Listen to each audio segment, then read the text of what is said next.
Okay, here we are. I have all the tubes in but one. And that one is being a real mother. I haven't, kind of gave up on it for today. But here's the other tubes. Oh, I'm just beat. You think these little springs would be nothing to compress, but that ain't the case. They are quite tricky to feed in there properly. You got to keep going in on different angles. And what I did over here is this last tube right here. I think I should have put over one first, because now that that one's in place, I really can't get the right angle on this other one. So somehow, maybe later when I got more strength, I can compress this tube again somehow and move it over so I can feed the last one in. Up here, I don't know if you could see it, there's a rod that sticks out, and on that rod was a copper accordion type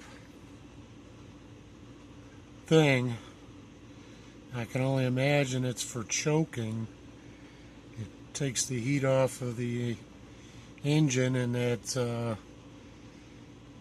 copper diaphragm or copper accordion type thing expanded and contracted and opened up a damper up on top. I can hear the damper open and close when I pull down on that rod.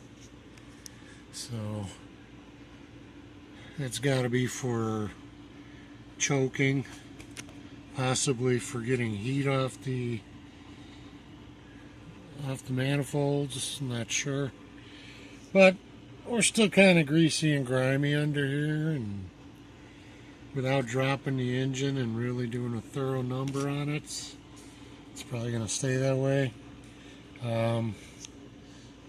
So I got the tubes almost done. Got to get that last one in.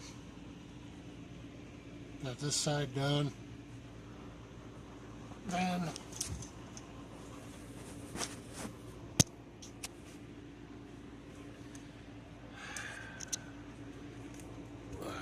looking on this side, I cleaned up the rocker arm and the valve assembly, got as much of the crud out as I could without disassembling everything. Rocker arms were off. I got the new push rods in place on this side. Rocker arms on, but they're not tightened or adjusted yet. So that'll be something left to do on this side. On the other side, here's I got a plate for on the bottom. I got my valve cover gaskets. I got my valve cover clip there. There's that last lousy tube. And I got the 4 push rods. Some of the miscellaneous nuts and bolts. But this is the copper thing that screws on that rod over there. And it sits inside of this bracket. This bracket bolts up to the block, and let's see, kind of like this.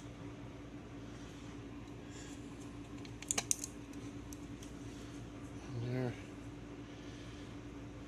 This copper screws onto that rod. This mounts onto the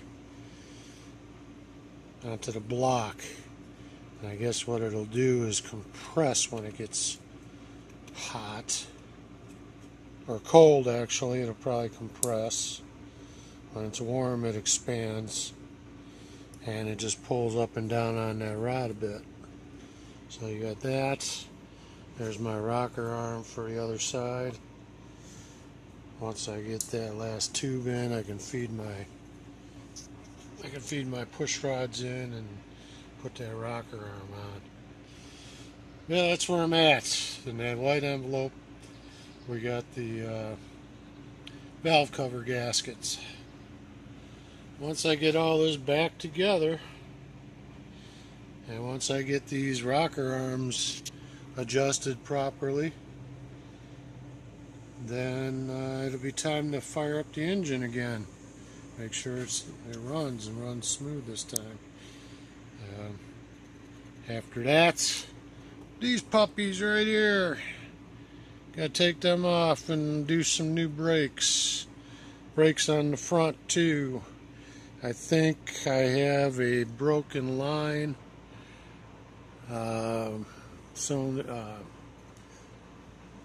Broken brake line on the front driver's side, because it looks like it's all squirted all over the tire and stuff.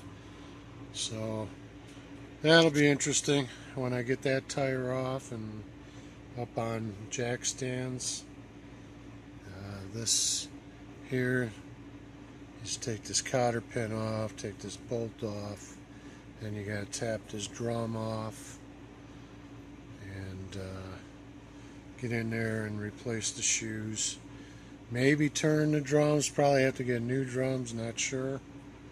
Depends on how badly rusted and stuff they are and pitted. So that's where I'm at right now. I'm giving up for today. I was hoping to get a little further and get the rocker arms on both sides so I could start adjusting them and get these valve covers back on probably next weekend. We'll see. So now I got to figure out how I can compress that other tube and move it over one and see if I can get the last one in. Anyway, that's it. Talk to you later.